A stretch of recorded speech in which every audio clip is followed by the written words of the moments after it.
Praise lord అందరికీ. Starting prayer చేసుకుందాము. ఈ లోపు జాయిన్ అవ్వాలి ఉంటే జాయిన్ అవుతూ ఉంటారు. స్టార్టింగ్ ప్రేయర్ చేస్తాం ఇలా.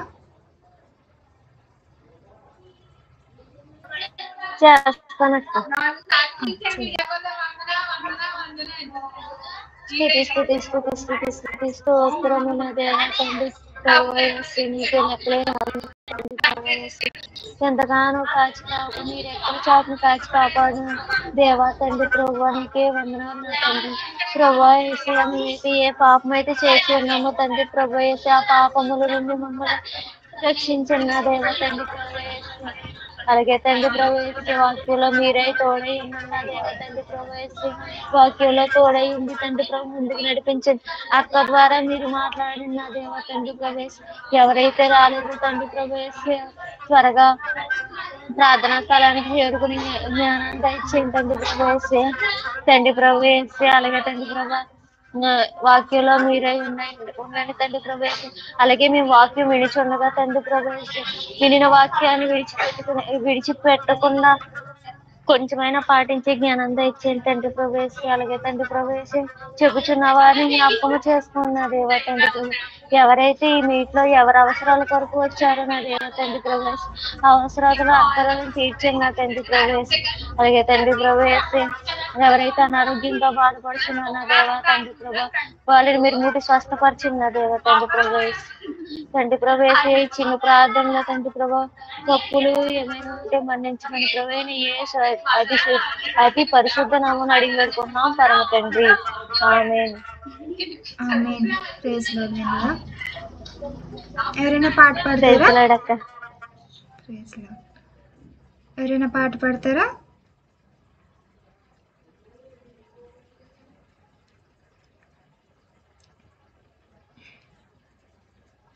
సరే, పాట పాడుకుందాము. దేవునికి స్తోత్రం. హల్లెలూయా. సుమధుర స్వరముల గానాలతో వేలాది దూతల గళములతో కొనియాడబడుచున్న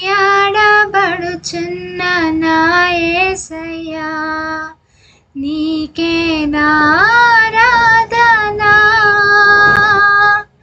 సుమధుర స్వరముల గానాలతో వేలాది దూతల గళములతో కొనియాడబడుచున్న నా యేసయ్యా, నీకే నారాధనా.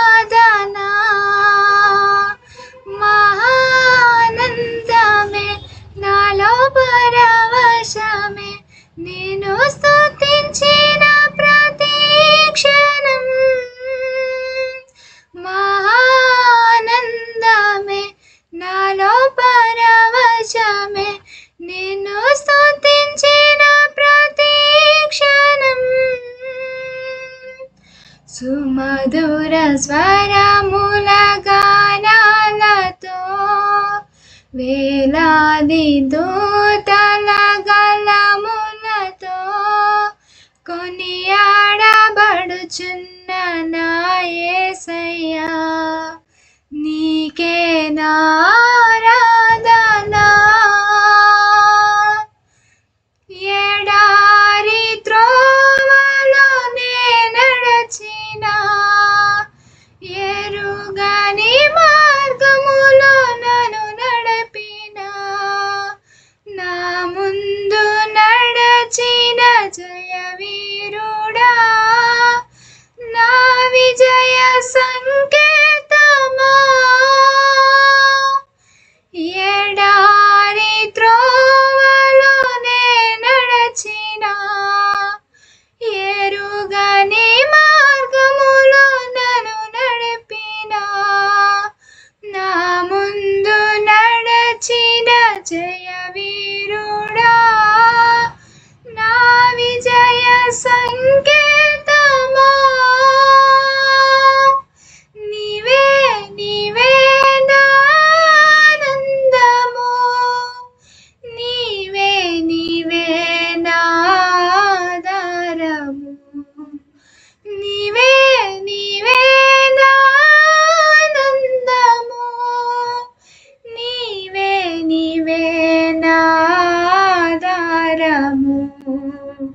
సుమధుర స్వరముల గానాలతో వేలాది దూతల గలములతో కొనియాడబడుచున్న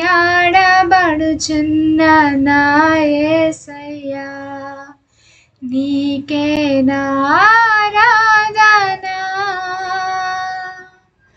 సంపూర్ణమైన నీ చిత్తమే అనుకూలమైన సంకల్పమై జరిగించుచున్నావు నన్ను విడువక. నా ధైర్యము నీవేగా, సంపూర్ణమైన నీ చిత్తమే అనుకూలమైన సంకల్పమై జరిగించుచున్నావు నన్ను విడువక. నా ధైర్యము నీవేగా, నీవే నీవే నా జయ గీతము, నీవే నీవే నా స్తుతి గీతము, నీవే నీవే నా జయ గీతము, నీవే నీవే నా స్తుతి గీతము. సుమధుర స్వరముల గానాలతో వేలాది దూతల గలములతో కొనియాడబడుచున్న నా యేసయ్యా, నీకే నా ఆరాధన. వేలాది నదులన్నీ నీ మహిమను, తరంగపు పొంగులు నీ బలమును, పర్వత శ్రేణులు నీ కీర్తినే ప్రకటించుచున్నవేగా.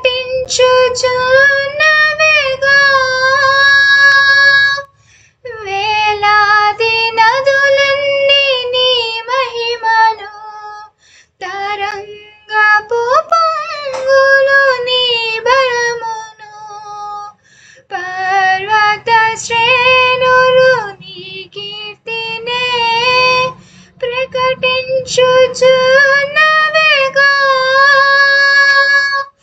నీవే నీవే నా అతిశయము, నీకే నీకే నా ఆరాధన. నీవే నీవే నా అతిశయము, నీకే నీకే నా ఆరాధన. సుమధుర స్వరముల గానాలతో వేలాది దూతల గలములతో కొనియాడబడుచున్న నా యేసయ్యా, నీకే నా ఆరాధన. మహానందమే నాలో పరవశమే, నేను స్తుతించిన ప్రతి క్షణం. మహానందమే నాలో పరవశమే, నేను స్తుతించిన ప్రతి క్షణం. సుమధుర స్వరముల గానాలతో వేలాది దూతల గలములతో కొనియాడబడుచున్న నా యేసయ్యా, నీకే నా ఆరాధన. దేవునికి స్తోత్రం. అందరం ఒకసారి హల్లెలూయా చెప్తామా? హల్లెలూయా. హల్లెలూయా. సరే, ఈరోజు ఎవరైనా ఏదైనా షేర్ చేసుకోవాలనుకుంటున్నారా? దేవుని గురించిన వాకు, దేవుని గురించిన విషయములు, లేదా దేవుడు మీ జీవితంలో జరిగించిన అద్భుత కార్యములు కానీ ఏదైనా షేర్ చేసుకోవాలనుకుంటున్నారా?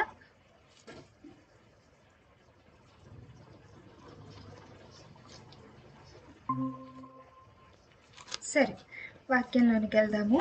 కొద్ది నిమిషాలు శ్రద్ధ కలిగి దేవుని వాక్కును విందాము.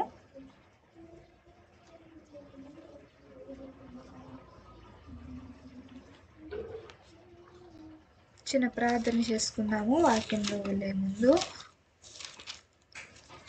మహాగణుడా, సర్వోన్నతుడా, సర్వశక్తిమంతుడా, నేటి దినమున నీ సన్నిధిన ఇలాగున మమ్మల్ని చేర్చిన ప్రభువా, నీ వాక్యము వినుటకై మేమందరము కూడా ఈ సన్నిధిన వినే చెవులు కలిగి ఉండగా నీ కృపను అనుగ్రహించండి దేవా. మాట్లాడే నాలో నీ స్వరము నుంచండి ప్రభువా. ఈ యొక్క అపరాధపు మాటలు, తప్పిదము కలిగిన మాటలు మా నోట నుండకుండానట్లుగా సత్యమైన వాక్కును నీ దైవ చిత్తానుసారముగా మా నోటికి పంపి వినేవారికి గ్రహించే హృదయమును, ఆ మాటలను అనేకులకు సువార్త రూపముగా ప్రచురించే భాగ్యమును అనుగ్రహించి నడిపింప చేయమని ప్రభు యేసు నామమున ప్రార్థించి వేడుకుంటున్నాం తండ్రి, ఆమేన్. సరే, ఈరోజు మనము సిలువను గురించిన మరొక వార్తను మనం తెలుసుకుందాము. ఈరోజు నేను చెప్పే ధ్యానాంశం ఏమిటంటే, దేవుడు సిలువలో దేనిని సంపాదించెను, లేదా దేవుడు సిలువ ద్వారా దేనిని సంపాదించి ఉన్నారు అన్న విషయం గురించి ఈరోజు మనము క్లుప్తంగా మాట్లాడుకున్నటకు ప్రయత్నిద్దాం. ముందుగా వాక్యం చదువుకోవచ్చు. అపోస్తలుల కార్యములు 20వ అధ్యాయము 28వ వచనము. దేవుడు తన సొంత రక్తమిచ్చి సంపాదించిన తన సంఘమును కాయుటకు పరిశుద్ధాత్మ మిమ్మును దేనియందు అధ్యక్షులుగా ఉంచెనో ఆ యావత్తు మందను గురించియు మీ మట్టుకు మిమ్మును గురించియు జాగ్రత్తగా ఉండుడి. చదవబడిన లేఖనములో అపోస్తలుల కార్యములు 20వ అధ్యాయం 28వ వచనము ఫస్ట్ లైన్లో ఉంది కదా, దేవుడు తన సొంత రక్తమిచ్చి, లేదా దేవుడు తన సర్వ రక్తమిచ్చి సంపాదించిన తన సంఘము. దేవుడు సిలువ ద్వారా ఏమి సంపాదించును అని మనం చూసినట్లయితే, తన సర్వ రక్తాన్ని ఇచ్చి, తన సొంత రక్తాన్ని ఇచ్చి మనమందరినీ కూడా దేవుడు సంపాదించిన వారే ఉన్నారు. ఒక సంఘమును సంపాదించిన వారే ఉన్నారు దేవుడు. ఈరోజు ఒక సంఘముగా, ఒక ఇద్దరు ముగ్గురుగా ఈ యొక్క సన్నిధిలో, ఈ యొక్క విచువల్ మీట్లో మనం ఇలా గ్యాదర్ అయి ఉన్నామంటే ఆయన రక్తము చేత మనము కొనబడిన వారము. ఎవరు కూడా దైవ చిత్తానుసారమైన ప్రేరేపణ లేకపోతే ఇలాగున ఒక ప్రత్యేకమైన సమయము దేవునికి ఇవ్వాలి, దేవునితో గడపాలి అన్న ఇంట్రెస్ట్ అయితే చూపువారుగా ఉండరు. ఖచ్చితంగా దేవుని ప్రేమ మనందరిలో ఉంది కాబట్టే ఇలాగున ఎవ్రీడే గ్యాదర్ కాగల కృప దేవుడు మనకి అనుగ్రహించారు. దైవజనులు అంటారు కదా ఒక పాటలో జనకుని ఇష్ట జనము వచ్చును అని అంటున్నారు. ఇదే మాట బైబిల్ గ్రంథంలో కూడా మనకు ఉంటుంది. దేవుని చిత్తము లేకుండా ఎవరు కూడా దేవునికి ఇష్టులై ఉండుట అసాధ్యము అని ఉంటుంది. అంతేకాదు దేవుని చిత్త ప్రకారముగానే దేవుని సన్నిధికి మనం దేవుని చిత్తం ఉంటేనే దేవుని సన్నిధిలోనికి ఆహ్వానించబడతాము, రాగలుగుతాము. అదే మాట దైవజనులు అన్నారు. జనకుని ఇష్ట జనము తరలి వచ్చును. దేవునికి ఇష్టమైన వారే మాత్రమే దేవుని సన్నిధిలోనికి రాగలుగుతారు. అలాగిన దేవుని చేత మనం అందరము కూడా ప్రేమించబడిన వారిగా ఉన్నాము కాబట్టి ఈరోజు ఒక చిన్న సంఘముగా, చిన్న మందగా ఆయన సిలువ రక్తము చేత కొనబడిన వారిగా ఈరోజు ఈ సన్నిధిలో మనం ఉన్నాము. అసలు సంఘం అనగా ఏమిటి అని మనము ఈరోజు క్లుప్తంగా తెలుసుకుందాము. ఇలా ఒక ఫెలోషిప్లో లేదా ఒక విచువల్ మీట్లో గ్యాదర్ అవుతున్నాము అంటే మనము ఒక రెస్పాన్సిబిలిటీ కలిగి ఉండాలి. అది ఈ మీట్లోననే కాదు, మనము వెళ్ళే మన చర్చ్ సంఘాల్లో కూడా, మరి ఫ్యామిలీస్లో కూడా ఇన్బుల్ట్గా మనలో కొన్ని క్వాలిటీస్ అనేవి బిల్డ్ చేసుకుని మనం ఉండాలి. అలాగున ఆ యొక్క క్వాలిటీస్ ఏమిటో ఒక సంఘంగా ఇద్దరు ముగ్గురు కలిసి దేవుని ఆరాధిస్తున్నప్పుడు ఎలాగను ఉండాలి అన్న కొన్ని విషయాలు ఈరోజు క్లుప్తంగా తెలుసుకుందాం. మొదటి మాటలో మనం చూద్దాం. అపోస్తుల కార్యములు 12వ అధ్యాయము 5 నుంచి 10 వచనములు, లేదా మొదటి నుంచి ఆ అధ్యాయంలో మనకు కనబడుతుంది. ఒకసారి వాక్యం చూద్దాము. అపోస్తుల కార్యములు 12వ అధ్యాయము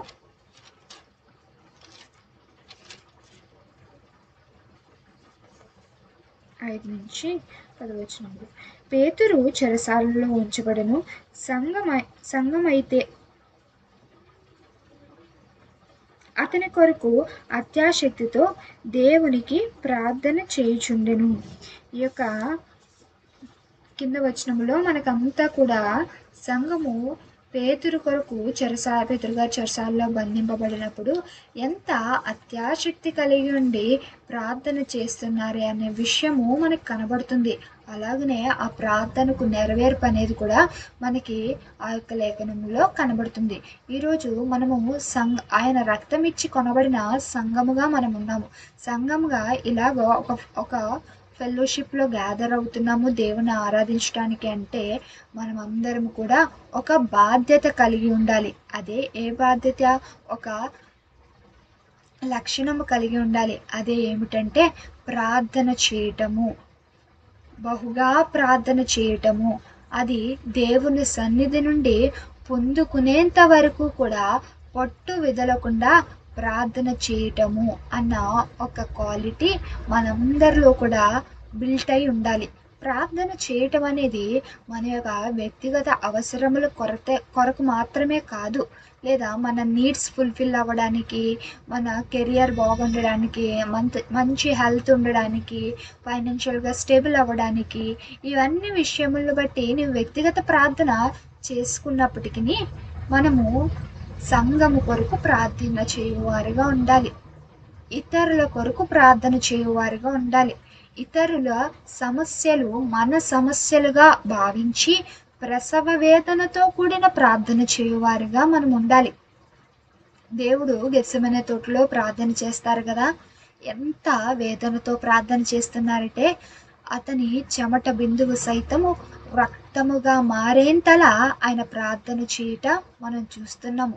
ఆ భారం అంతా ఎందుకోసము, ఎవరి కోసము అని మనం చూసినట్లయితే అదంతా మన కోసమే.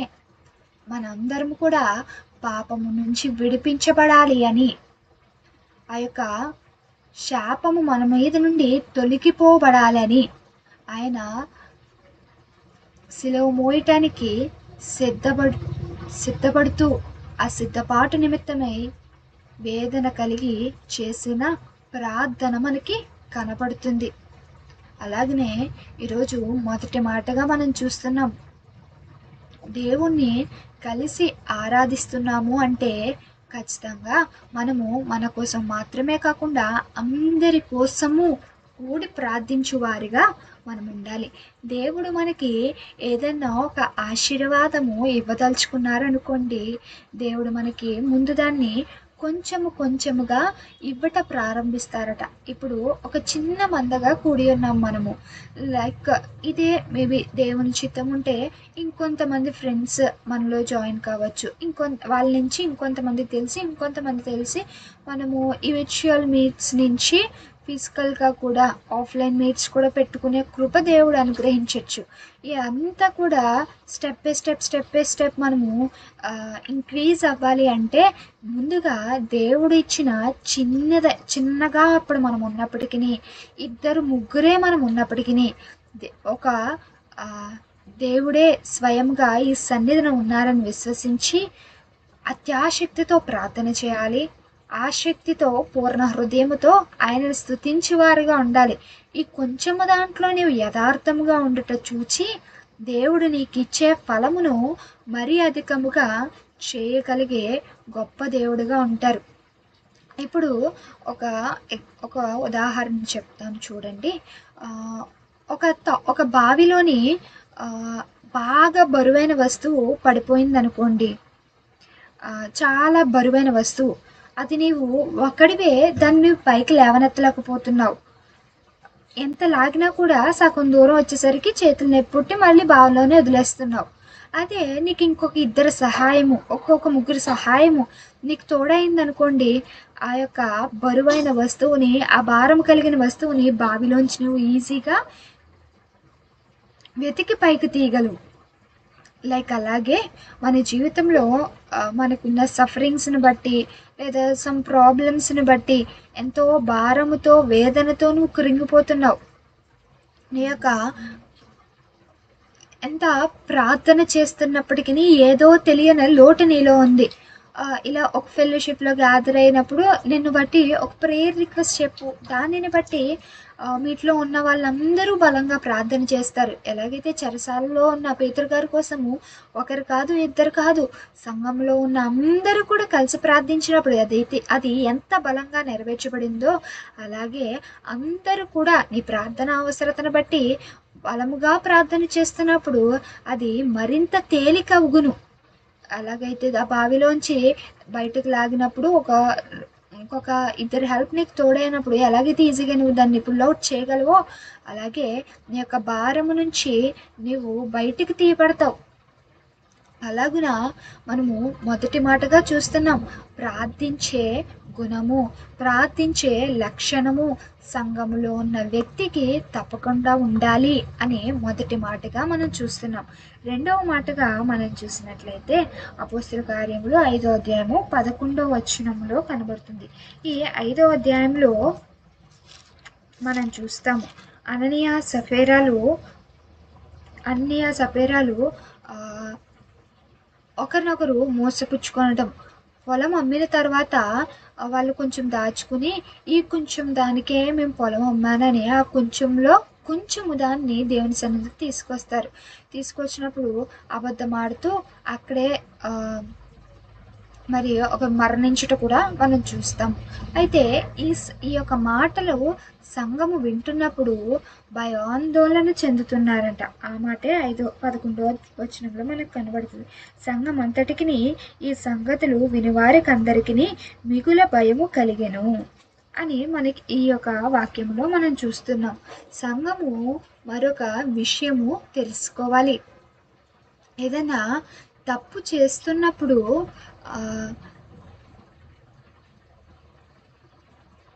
అది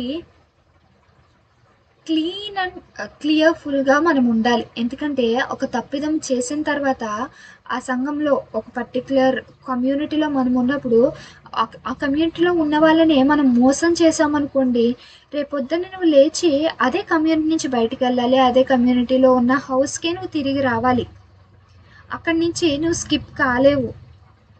ఈ విధంగా మనం ఆలోచన కలిగి ఉండాలి. ఏదైనా ఒక తప్పిదము చేస్తున్నప్పుడు అది మనల్ని జీవిస్తున్న సొసైటీలోనే కాదు, దేవుని సంఘంలో కూడా ఒకరినొకరు బాగా మోసం చేయటం మనం చూస్తున్నాం. మన చర్చ్లో వ్యక్తే కదా, మనకు తెలిసిన వ్యక్తే కదా అని మనము వాళ్ళని ఎంతగానో నమ్ముతాము. అవతల వాళ్ళు ఏం చేస్తారు, వాళ్ళు నమ్ముతున్న నమ్మికను బట్టి లైట్ తీసుకొని మోసం చేయవారుగా ఉంటారు.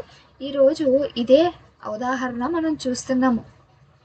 మోసం చేసిన వాళ్ళు ఎలాగున మరణించారో ఆ రీతిని మనం చూస్తున్నాం. అంతేకాదు ఆ విషయాన్ని వింటున్న సంఘం అంతా కూడా భయము చెందుతున్నారు, ఇటువంటి తప్పిదము మేము చేయకూడదు అని. కొన్ని విషయాలు మనం స్వయంగానే చేయనవసరం లేదు, వినుట ద్వారా కూడా మనకు మారు మనసు అనేది రావాలి. పలానా వ్యక్తి అలా చేశారు, వాళ్ళకి ఈ విధమైన శిక్ష వచ్చింది అని సంఘము వింటున్నప్పుడే వాళ్ళకి ఏం కలుగుతుందంట, భయం కలుగుతుంది. ఈరోజు ఒక సంఘంలో ఉంటున్న మనము పలానా వ్యక్తి ఇలాగ చేసి మరి ఈ యొక్క శిక్షను పొంది ఉన్నారు అని అంటున్నప్పుడు నేను ఆ తప్పిదము జోలికి పోకూడదు, నేను అలాగున జీవించకూడదు, నా యొక్క ప్రవర్తన సంఘములో నేను సరిచూచుకోవాలి, నేను అనేకులకు మాదిరిగా ఉండాలి, అనేకులకు ఉపయోగకరముగా ఉండాలని ఒక ప్రత్యేకమైన ఆ యొక్క ఆలోచన నువ్వు కలిగి ఉండేవారుగా ఉండాలి. రెండవ మాటగా మనం చూస్తున్నాము, దేవుని సన్నిధిలో భయభక్తులు కలిగి ఉండాలి, యథార్థ జీవితము మనం కలిగి ఉండాలని రెండో మాటగా మనం చూస్తున్నాము. మరి మూడో మాటలోనికి వెళ్దాము.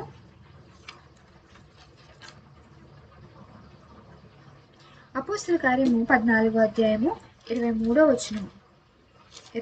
వచనం చూస్తున్నప్పుడు మరొక సంఘమును గురించిన క్వాలిటీ మనము ఏది బిల్డ్ చేసుకోవాలో మనకి ఇక్కడ కనబడుతుంది.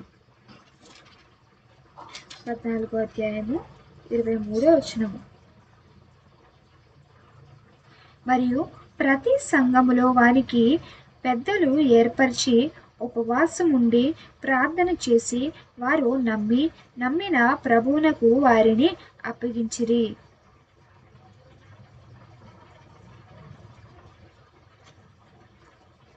మరొక క్వాలిటీ మనము ఏం బిల్డ్ చేసుకోవాలి అని మనం చూసినప్పుడు ఉపవాసం ఉండి ప్రార్థించుట. ఇప్పుడు మనకి ఏదైనా తీరని సమస్య వచ్చిందనుకోండి, ఒక వేదన కలిగి ఉన్నామనుకోండి, దానిని బట్టి ప్రభు సన్నిధిన మనం కనబెడుతున్నాము, ప్రార్థిస్తున్నాము, ఉపవాసం ఉండి ప్రార్థిస్తున్నప్పుడు దాన్ని మనం పొందుకుంటాము. అదేవిధంగా మన సంఘము కొరకు కూడా మనము బాధ్యత తీసుకోవాలి, ఒక రెస్పాన్సిబిలిటీ కలిగిన వారిగా మనం ఉండాలి. సంఘములో ఎవరైనా సరే అనారోగ్యం కలిగి ఉన్నా లేదా ఒక విషయమును బట్టి వాళ్ళు సఫర్ అవుతున్న వారి యొక్క సమస్యను కూడా మన సొంత వాళ్ళకి కలిగి ఉన్నప్పుడు ఎలాగైతే ఏదో ఒక విధంగా వాళ్ళకి హెల్ప్ చేయాలి, హెల్ప్ఫుల్గా మనం ఉండాలి అని ఎలాగైతే ఆలోచనలు చేస్తామో ఆ విధంగా మనము సంఘమును బట్టి బహుగా ప్రార్థించువారుగా మనం ఉండాలి. నాకు తెలిసిన ఒక ఫ్యామిలీ ఉన్నారు. వాళ్ళు తెలిసిన రిలేటివ్స్ కానీ ఎవరైనా కానీ వాళ్ళకి జస్ట్ కాల్ చేసి పలానా వాళ్ళకి ఇలా యాక్సిడెంట్ అయింది, లేదా పలానా వాళ్ళు ఇలాగా ఈ ప్రాబ్లమ్ని ఫేస్ చేస్తున్నారు, సఫర్ అవుతున్నారు అని వాళ్ళకి ప్రేయర్ రిక్వెస్ట్ చెప్పగా వాళ్ళ ఫ్యామిలీ అంతా కూడా, వాళ్ళ ఫ్యామిలీలో ఎంతమంది ఉన్నా కూడా అందరూ కూడా ప్రత్యేకముగా ఉపవాసం ఉండి ఆ యొక్క ప్రార్థన అవసరతను బట్టి దేవుని సన్నిధిని ఎడదెగక కనిపెట్టి మరి ఆ విషయం నిమిత్తము ఏమైంది అని ప్రేయర్ రిక్వెస్ట్ చెప్పిన వాళ్ళకి మళ్ళీ తిరిగి ఫోన్ చేసి కాల్ చేయవారుగా ఉంటారు. అసలు ఎంత ఆసక్తి చూడండి వాళ్ళకి. వాళ్ళు ఎవరు ప్రాబ్లం ఫేస్ చేస్తున్నా ఎవరనేది తెలీదు, వాళ్ళ ఫేస్ తెలీదు, వాళ్ళు ఎక్కడ ఉంటారో తెలీదు, కానీ ఎవరో సమ్ రిలేటివ్స్ వాళ్ళకి ఫోన్ చేసి పలానా వాళ్ళు ఇలా సఫర్ అవుతున్నారు అని చెప్పగానే వాళ్ళ కోసం ఉపవాసం ఉండి ప్రార్థన చేయటం అనేది ఎంత సంఘ ప్రేమ వాళ్ళు కలిగి ఉన్నారు చెప్పండి. సంఘ ప్రేమ అంటే కేవలము మనం వెళ్ళే చర్చ్లో ఉన్న వాళ్ళు మాత్రమే కాదు, ఈ యొక్క వరల్డ్లో ఉన్న ప్రతి ఒక్క మానవుడు ఎవరైతే దేవుణ్ణి విశ్వసిస్తున్నారో, దేవుని బిడ్డలుగా పిలువబడుతున్నారో, దేవుడు వాళ్ళందరూ కూడా ఏక సంఘముగా ఉన్నారు. అందరి కొరకు అలాగన వాళ్ళు ఇది నేను చెప్పిన ఎగ్జాంపుల్ ఇప్పుడు ఏదైతే ఉందో ఇలాగా ఒక ప్రేయర్ చెప్పగానే వెంటనే ప్రార్థన చేస్తారనేది ట్రూత్. ఎవరో కాదు, వాళ్ళు మా రిలేటివ్స్. సో చూడండి వాళ్ళకి ఎంత ఆసక్తో ఇలాగా మన ఒక ఫెలోషిప్లో ఉన్న మన కోసమనే కాదు, మన మీట్లో రెగ్యులర్ జాయిన్ అయ్యే వాళ్ళ కోసమనే కాదు, ఎవరి కోసమైనా సరే ఒకరు సఫరింగ్లో ఉన్నారు అంటే వాళ్ళ కోసము ప్రత్యేకంగా ప్రార్థన చేయువారుగా మనం ఉండాలి. అది కూడా వాళ్ళు ఆ విషయమై మేలు పొందుకునేంత వరకు కూడా మనము ప్రార్థన చేయవారుగా ఉండాలి. ఈరోజు 3 విషయాలు మనం తెలుసుకున్నాము. దేవుడు శిలువ ద్వారా సంపాదించినది ఏమిటి అంటే తన స్వరక్తమిచ్చి ఆఖరి బొట్టు వరకు రక్తమును కార్చి సంఘమును సంపాదించుకున్నారు అన్న మాటను మనం తెలుసుకున్నాం. దేవుడు సంపాదించుకున్న సంఘము ఎలాంటి లక్షణములు కలిగి ఉండాలి అని 3 మాటలు మనం చూసాం. మొదటిగా బహుగా ప్రార్థన చేయువారుగా ఉండాలి. రెండవదిగా భయభక్తులు కలిగి ఉన్నవారిగా ఉండాలి. సొసైటీని బట్టి, దేవుని బిడ్డలను బట్టి ఒక రెస్పాన్సిబిలిటీ కలిగి ఉన్నవారిగా ఉండాలి. మూడవదిగా ఉపవాసం ఉండి ఆసక్తితో ప్రార్థించువారిగా ఉండాలి. కనుక ఈ మాటలు వినిన మనందరినీ దేవాతి దేవుడు దీవించి సంఘము కలిగి ఉన్న లక్షణములే ఈరోజు మన యొక్క జీవితంలో కూడా కలిగి ఉండే భాగ్యము దేవాతి దేవుడు మన ఎల్లరికీ అనుగ్రహించి ఈ కొద్దిని మాటల్లో తప్పులు పొరపాట్లు ఉంటే మన్నించును గాక. ఆమేన్. ఎవరికైనా ఏమైనా ప్రేయర్ రిక్వెస్ట్ ఉన్నాయా? ఏమైనా ప్రేయర్ రిక్వెస్ట్ ఉంటే చెప్పండి, తప్పకుండా ప్రేయర్ చేద్దాము.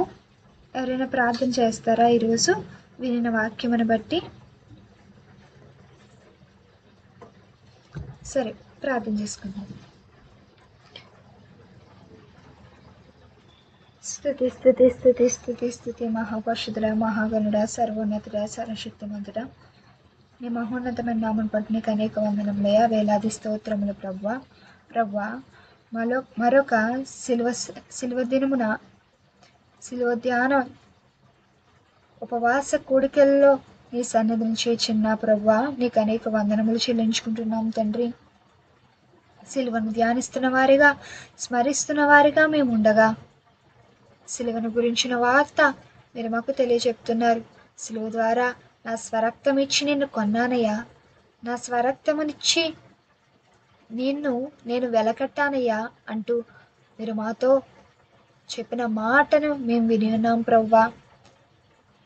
ఒక సంఘముగా కూడి ఉంటున్న మమ్మల్ని అందరినీ కూడా నీ ప్రేమ చేత మాకు వెలకట్టి ఉన్నారు ప్రభువా. ప్రభువా, ఈ లోకంలో ఉన్న మా తల్లిదండ్రులు, మా మిత్రులు మమ్మల్ని ఎందుకు పనికిరాని వారుగా చూస్తున్నారేమోనయ్యా, కానీ నీ ప్రేమ గొప్పదయ్యా. ఈ లోకంలో నేను ఎంత పనికిరాని దానిగా నేను ఉన్నప్పటికీ నీ ప్రేమ చేత, నీ కృప చేత, నీ కరుణ చేత, నీ పరిశుద్ధ రక్తం ఇచ్చి నన్ను కొన్నావు తండ్రి. దీనిని బట్టి నేను నీకు విధేయుడై ఉండుట నేర్చుకోవాలి ప్రభువా. నేను విశ్వసించు వారిగా నీ త్యాగమును ఎల్లప్పుడూ స్మరించు వారిగా మేము ఉండాలి ప్రభువా. అటు వారిగా మమ్మల్ని చేయండి దేవా. దేవా, 2-3 కూడుకుంటున్న ఈ సన్నిధిన ఒక సంఘముగా ఏర్పాటుటకు నీ కృప చూపించినందుకు నీకు వందనములు ప్రభువా. ప్రభువా, ఈ సన్నిధిలో, ఈ సంఘములో ప్రతి దినము కూడా ప్రార్థించే భాగ్యమును అనుగ్రహించావయ్యా. నీకు స్తోత్రములు ప్రభువా. ఇటువంటి ప్రార్థనా గుణమే మా జీవిత కాలమంతయు మేము కలిగి ఉండి భాగ్యమునియండి ప్రభువా. ప్రభువా, భయభక్తులు నీవు కలిగి ఉంటూ సంఘములో అంటున్నారు తండ్రి. నీ సంఘములో, నీ సన్నిధిలో యథార్థులుగా మేము జీవించాలి ప్రభువా. మోసగాళ్ళ వలె మేము ఉండవద్దు ప్రభువా. మోసము చేసి మా శిక్షను, మా శ్రమను మేమే కొని తెచ్చుకొనవద్దు ప్రభువా. అనేకులకు మాదిరిగా నీ సంఘములో మేము ఉండాలి ప్రభువా. ప్రభువా, మందిరములో కొందరిని చూస్తే మరికొందరు సాక్ష్యము చెప్తారు, ఆమె గొప్ప ప్రార్థనా పరురాలు, ఆమె చాలా వాక్య జ్ఞానం కలది అని సంఘములో భక్తులైన వారి కోసము ఎలాగైతే ఇతరులు సాక్ష్యము చెప్తారో అలాగనే ఒక సంఘములో మేము ఉన్నప్పుడు దైవికమైన జీవితమును బట్టి మేము సాక్షులుగా నిలబడేని భాగ్యమును అనుగ్రహించండి ప్రభువా. నీ కృప చూపండి ప్రభువా. ప్రభువా, సంఘమునగా ఇదిగో నీవు వెళుతున్నదే మందిరంలో ఉన్న సంఘం మాత్రమే కాదు, సమస్త జనులు సమస్త జనులను నేను రక్తమిచ్చి కొనిన నా సంఘమే అని అంటున్న నా ప్రభువా, సమస్త జనుల కోసము బహుగా ప్రార్థించే భాగ్యమును మాకు అనుగ్రహించండి దేవా. ప్రతి ఒక్క అవసరతలను బట్టి, అక్కరతలను బట్టి ప్రార్థించే భాగ్యమును మాకు అనుగ్రహించండి తండ్రి. ప్రభువా, మా ప్రార్థనా అవసరతలు నీవు ఎరిగి ఉన్నావు ప్రభువా. ఇదిగో ఒక విశ్వాసి మరో విశ్వాసికి వెళ్ళి నా ప్రార్థనా అవసరత ఇది అని చెప్పగా, చెప్పిన విశ్వాసి యొక్క విశ్వాసమును బట్టి, ప్రార్థన చేయబోయే విశ్వాసి యొక్క నమ్మకమును బట్టి, వారి ప్రార్థించిన రీతిని బట్టి నీవు కార్యము చేయగల గొప్ప దేవుడువు తండ్రి.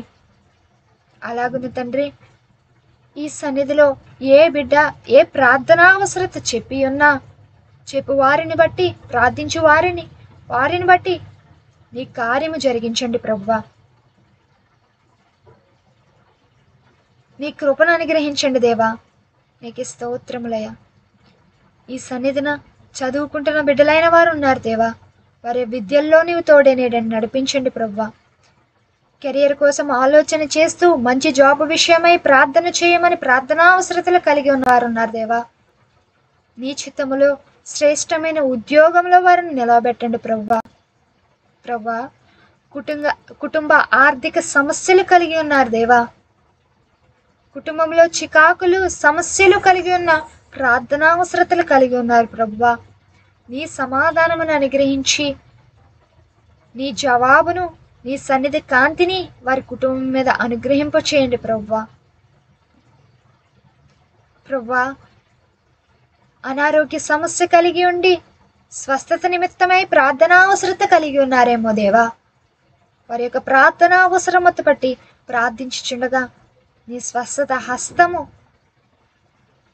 వారి యందు ఉంచి స్వస్థపరిచి బలపరిచి జీవింపచేసి నడిపించండి నా ప్రభువా. నీకే స్తోత్రములయ్యా. ఇటు విధముగా సమస్త విషయములను నీవు జ్ఞాపకం చేసుకున్నాడు దేవా. ప్రభువా, మీట్లో గ్రూప్లో ప్రభువా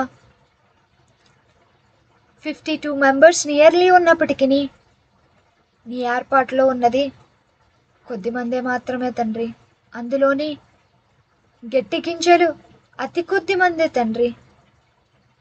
ప్రభువా, నీ కృప ఈ గట్టి గింజలమైన మా మీద చూపిన రీతిగానే మా వాట్సాప్ గ్రూప్లో ఉన్న ప్రతి ఒక్కరికి మీరు అనుగ్రహించండి దేవా. వారును నీ చిత్తము చేపన ప్రేరేపింపబడి ఈ సన్నిధిలోనికి వచ్చి నేను ఆరాధించగల భాగ్యమునియండి ప్రభువా. మరింత ఘనముగా, మరింత బలముగా, మరింత ఉత్సాహముతో నేను ఆరాధించగల భాగ్యమును మీరు మాకు అనుగ్రహించండి దేవా. ఒక ప్రత్యేకమైన బాధ్యత ఈ సంఘమును బట్టి మేము కలిగి ఉండి ప్రతి దినము కూడా ప్రార్థించే వారిగా మమ్మల్ని చేయండి ప్రభువా.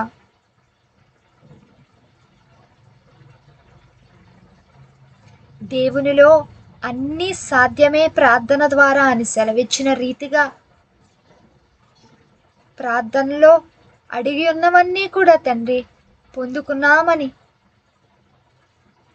మాకు అనుగ్రహించబడ్డాయి అని, మా జీవితంలో నూతన కార్యములు మేము చూస్తున్నాము అని సంపూర్ణమైన విశ్వాసముతో నీ సన్నిధిని విశ్వసించి ఉండగా నీ కార్యములు మా యందు జరిగింప చేయమని నజరేయుడైన ప్రభు యేసు నామమున ప్రార్థించి వేడుకుంటున్నాం మా ప్రియ పరలోకపు తండ్రి. ఆమేన్. పరలోకమందున మా తండ్రి, నీ నామము పరిశుద్ధపరచబడును గాక, నీ రాజ్యం వచ్చును గాక, నీ చిత్తం పరలోకమందు నెరవేర్చబడినట్లు భూమి నెరవేర్చబడును గాక. నేడు మేము ఆహారం మాకు దయచేయము, మేము అపరాధం చేసిన ప్రకారం అపరాధం క్షమించము, మమ్మల్ని శోధనలోనికి తేకాకి నుంచి తప్పించము. రాజ్యము, శక్తి, మహిమ నింతనివే నావు తండ్రి. ఆమేన్. ప్రవేశ రక్తంచే అపవాదికి ప్రవేశ రక్తం సంపూర్ణ విజయం, అపవాదికులకు అంత కల్లాష్. హల్లెలూయా, హల్లెలూయా, హల్లెలూయా. స్తోత్రం, స్తోత్రం, స్తోత్రం. ఆమేన్, ఆమేన్, ఆమేన్.